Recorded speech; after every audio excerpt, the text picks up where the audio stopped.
નગરપાલિકામાં ટિકિટ કપાતા ભરૂચ નગરપાલિકાના પૂર્વ પ્રમુખ જિગ્નેશ બ્રહ્મટે ભાજપમાંથી આપ્યું રાજીનામું.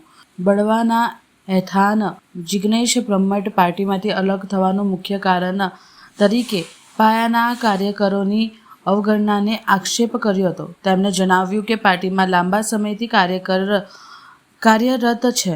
યોગ્ય સ્થાન અને માન સન્માન આપવામાં આવતું નથી, જેના કારણે અસંતોષ વધ્યો છે. તેમણે કહ્યું હતું કે સંગઠનમાં નિર્ણયો લેવામાં ગ્રાસરૂટ લેવલના કાર્યકરોની અવાજને અવગણવામાં આવે છે. હવે આગામી સમયમાં તેઓ કોંગ્રેસ પક્ષમાં સાથે 100 જેટલા કાર્યકરો સાથે જોડાશે તેવી માહિતી મળી રહી છે. સામી ચૂંટણી એ પૂર્વ પ્રમુખે પણ રાજીનામું આપતા ખળભળાટ મચી પામ્યો છે.